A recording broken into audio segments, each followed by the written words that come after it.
What is up, guys? Wrestling Premiere is here. So I've refrained from making this video for a very long time, but that's not the case today. Why? Because Teddy Long, the Mac Militant, I can't believe Max Striker was dropping gold like this on a weekly basis, finally gets talked about on the channel. If you grew up in the mid to late 2000s like me, you of course were familiar with Theodore Long. The guy comes out with swagger, one arm out, mics in the other hand. He'd command and control and book his signature tag team match in the main event, and overall, Teddy was always bringing some excitement to the show, whether it be booking a heel to face to the Undertaker or that little dance he used to do. Sure, the tag matches were redundant by the end of his run, but overall, Teddy Long himself was entertaining. So how did he become the GM?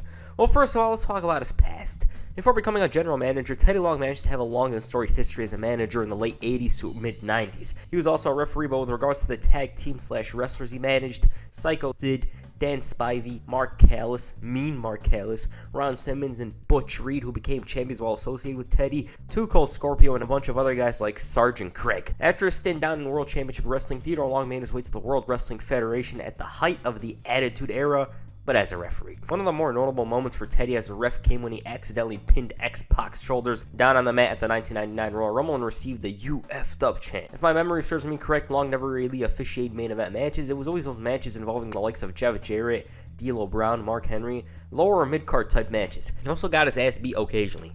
Fast forward to 2003, and at this point, Theodore Long was back to being a manager for the likes of Jazz, who actually won the Women's Championship while managed by Teddy. Jazz wasn't the only one Teddy managed. He managed D'Lo Brown for a few weeks, Rodney Mack, who was even given the Mac Militant song, and hell, Long even had a White Boy challenge, and I'll go into great detail in a future video, but around 2004, he wasn't doing much. This was in part due to the fact that he was drafted to SmackDown, fracturing his association with Jazz.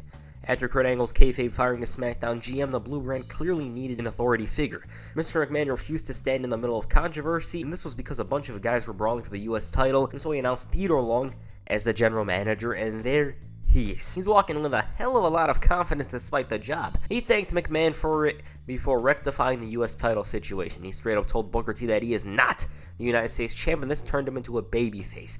Hell, he even dropped the Land of Opportunity line, and Long then booked an 8-man elimination title match for the main event.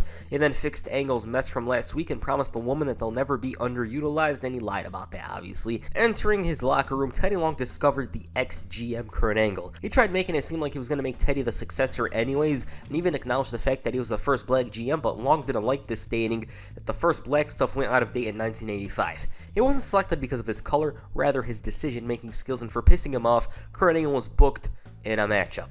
Now this would seem normal, but at this point, Angle hadn't wrestled in about 4 months, WrestleMania 20 to be exact. He was scared the fans would chant "You suck" at him, and he claimed that he forgot his gear, and for not competing, the Olympic hero was fined $1,000. Hell, Long even told him to get to stepping.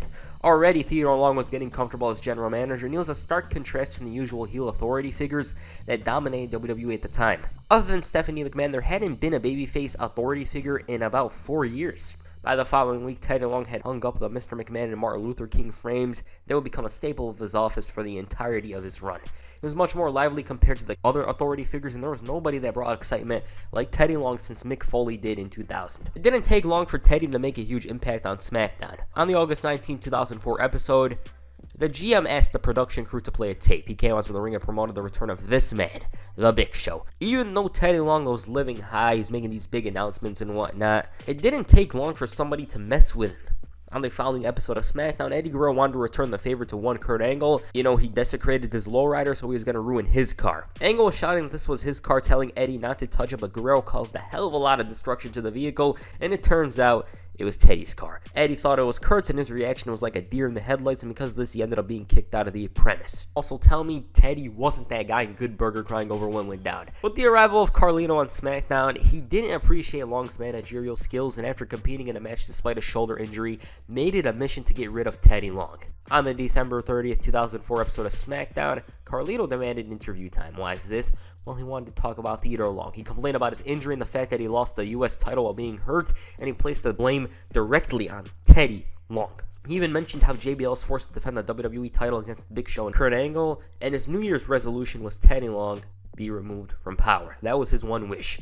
He then began asking other wrestlers to sign a petition to get rid of Teddy, and a bunch of heels signed it. Matter of fact, the petition was even signed by Raw wrestlers. Carlito was looking for any type of controversy to place the blame on Teddy Long, and that's exactly what he did when Joy Giovanni was abducted or something like that. Matter of fact, the petition thing was going so well that Carlito actually got over 1,000 people to sign it.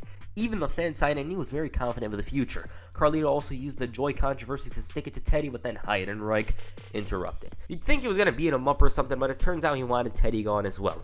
The signatures were slowly getting the attention of the board of directors, and Teddy Long was all happy about going to Japan with the SmackDown brand, but he was forced to go to Stanford in order to defend himself and his actions. As time was going on, Theodore Long was getting fed up with Carlito, but it was coming to an end. On the February 24th, 2005 episode of SmackDown, Linda McMahon finally made the decision on behalf of the board of directors.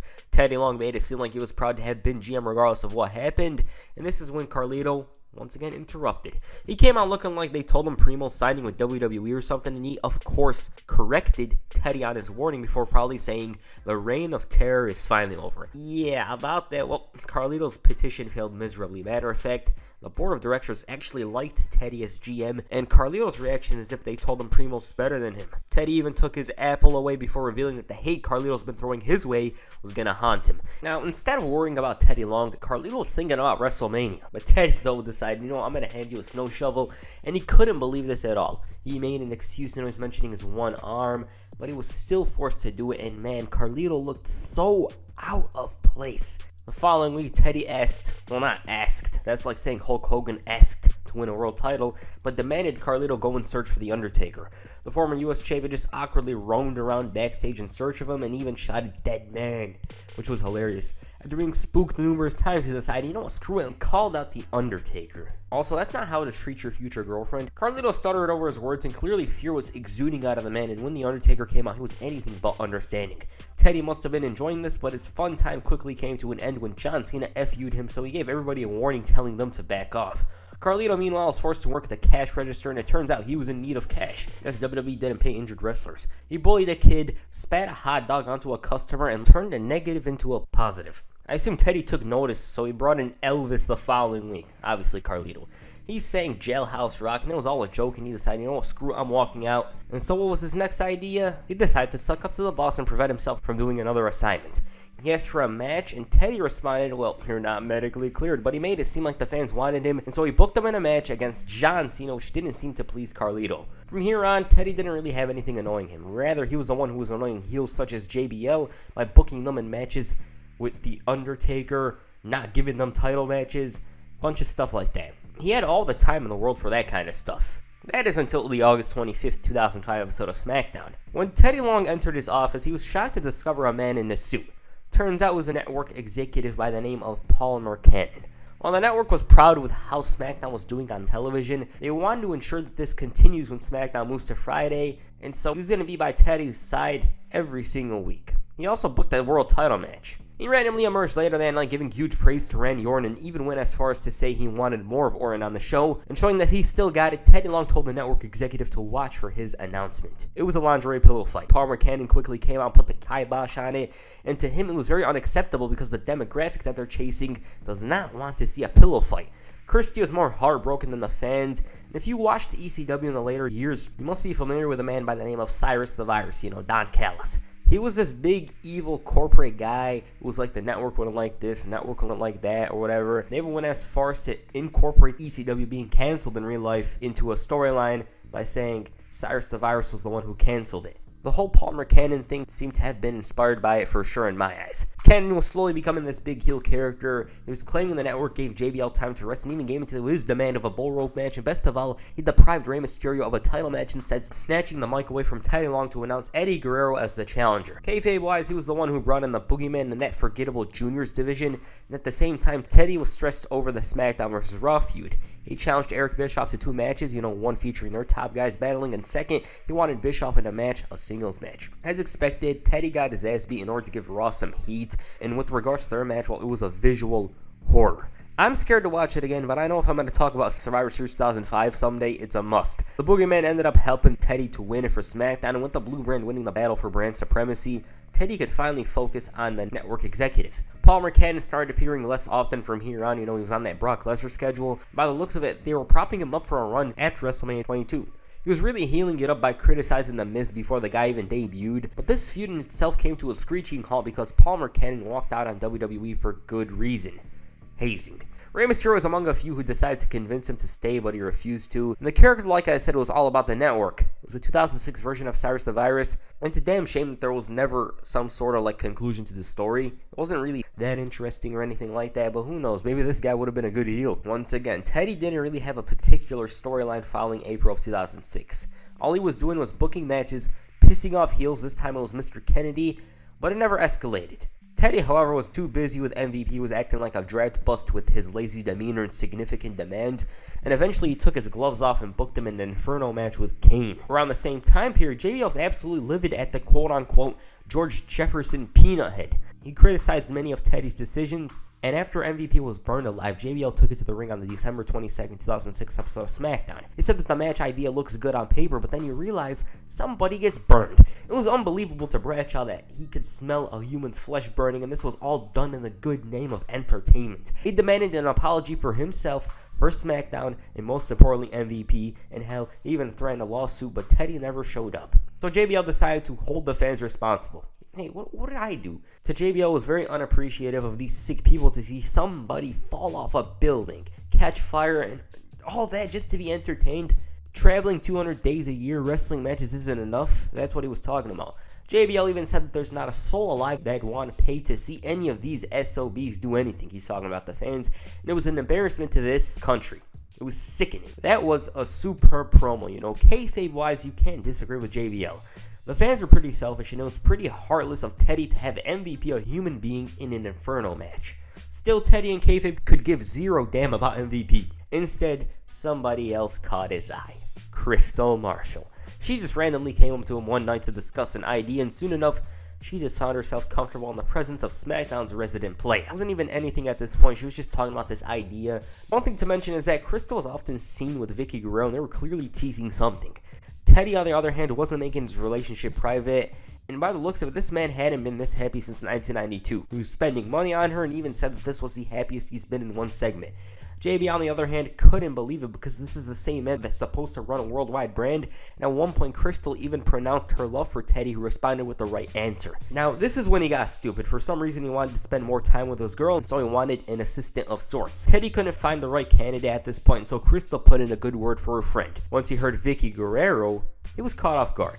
For one, the Guerreros didn't have the best reputation, but this man was so blinded at this point by his love for Kristal that he offered her an interview, and I believe Vicky hadn't been on SmackDown for months at this point. By the looks of it, she was very remorseful of her past and promised to change the perception if she was given the job. That interview went well, and Vicky was hired. She made a remark instantly suggesting matches, and Teddy Long at this point was so detached from his job. He even went as far as to say he'd give up the job if Kristal was drafted. Bro, this guy was essentially screwing himself over, and look at this side. This guy was on some wrong medications. But in light of Vinnie Mac's storyline death, Teddy Long realized life's too short. He proposed to Kristal. She was crying, I assume, because that meant she's got to watch impromptu tag team matches for the rest of her life, and even ran away. But it turns out she was just too nervous, and when they made their way to the back, she said yes. JBL was completely shocked, but congratulated Teddy, and if this was summer of 2006, he would have went on a 7-minute tirade about how Teddy Long doesn't know how to run SmackDown. So now it was time to plan the wedding. Vicky was the maid of honor, whereas Teddy asked Ron Simmons to be his best man. His reaction says it all. Damn. The date was confirmed for September 21st, which of course was a Friday, and it was in Atlanta. And if you think this wedding was already extravagant, then you haven't seen anything, because Teddy Long managed to get Jagged Edge to perform at the wedding. Jagged Edge. They made a bunch of hits, and Teddy Long was going to have him at the wedding. Before it actually went down, he had a bachelor party. He was having a little too much fun with a bunch of ladies in the likes of Butch Reed and Ron Simmons. And on the other side of things, it wasn't like Kristal was abstaining from that kind of stuff. And they ended up partying together, though, and JBL called it the most disturbing thing he had ever seen in his life. As for the wedding, well, first of all, Raw, SmackDown, and ECW stars were all there. The Yin Yang twins featured as well. There was a funny moment with Maria getting confused over who's who. McMahon shook their hand. Coach claimed he had listened to them and even said that they were country stars. It was some funny stuff. They showed Teddy and Kristal throughout the night looking all happy. Bruce was the Reverend. Balls Mahoney was wearing a special suit.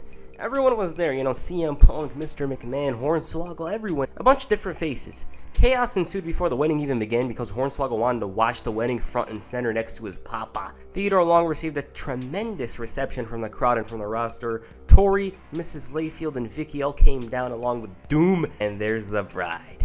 JBL and Michael Cole were calling Teddy the luckiest man in the entire world, and at one point, she randomly tripped. Reverend announced that Teddy's gift, Jagged Edge, was going to perform, and what followed was hilarity. First of all, they performed their 2000 hit single, Let's Get Married, and it's weird seeing the crowd actually cheer a performance. As they're about to officially tie the knots, Jillian felt that she had to perform. You know, she owed it to them after Jagged Edge had a horrendous musical performance. Yeah, I mean, I do agree, it would be horrendous on opposite day, that is. Everybody, aka nobody, wanted her to sing, and so a couple of the women grabbed her and kicked her right out of the arena. Meanwhile, Hornswoggle was beating on Coach, and so Father Vince had to do something, but it didn't lead to much. Well, at least yet. Bruce asked if anyone wants to speak now or forever hold their peace, and it seemed like everything's good, but the Godfather interrupted with his girls. He said that it's time for everyone to come aboard the train. The reason why Godfather was here was to remind Teddy of the old days and convince him not to marry Kristal. Since Teddy was staying put, he wanted others to join him. Ron Simmons clearly wanted to go, but he couldn't. And as for the male wrestlers, well, let's just say they disappeared. Even JBL, the guy who's providing commentary, ran to the back. Like, you're supposed to call this a wedding, right? McMahon shouted at him that he's got a job to do, but he didn't care. You can clearly see Ron Simmons' regret. Patterson tried convincing Briscoe to stay, and in the ring, they read their vows. On the outside, Hornswoggle and Coach once again overshadowed this wedding, and the way McMahon was running, it was like his regular walk, but in fast motion, and at this point, it was so damn hilarious to see McMahon run that way. Hell, I was laughing the entire time over the chaos, the stupidity of all of this. Bruce was in a rush to wrap it up. Kristal said, I do, and Teddy, well, you couldn't say, you know, something was hurting, and he just collapsed, and I was thinking to myself, what in the hell? Like, the entire time, I was laughing my ass off, you know, from Yin Yang and Coach interacting, Hornswoggle causing chaos like a little kid, the Godfather clearing the ramp, Vince sprinting. I highly recommend you watch this. It's so stupid yet hilariously entertaining, and it's definitely one of my favorite WWE segments from 2007.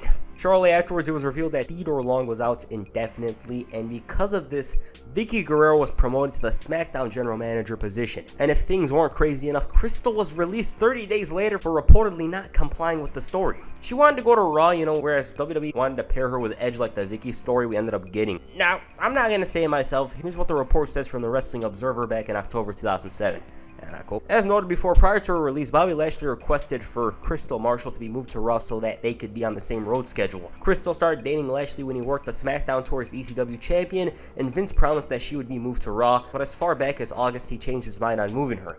Kristal also had heat because she would go to the writers to say that Theodore Long and Vicky Guerrero weren't satisfied with the direction the angle was going in, and both then claimed that they had no problem with it, and so they think she was making things up. She also had some heat in regards to her matches at house shows. Aegis didn't think she sold enough during the matches, and after she'd get pinned, she'd get up and wave and shake hands with the fans on the way to the back. The Teddy Hart special. Now, what does she claim? Well, Kristal claims that after asking a bunch of questions about the story, they labeled her as difficult to work with, and rumors piled up leading to the release. Maybe there's some truth to that. Jim Ross himself claims that the writers themselves didn't know what's up. You know, it's WWE, they go on a week-to-week basis. They didn't know what's going to happen in the beginning, middle, and end of the storyline. That's what JR assumes. Also, she had zero leverage, you know, like, I'm Bobby's girl. So what if you're Bobby's girl? They probably didn't. Not probably, they didn't care flat out. Her release wasn't going to be detrimental to the product at all, and they moved into a different direction, a direction which I feel was way better than what...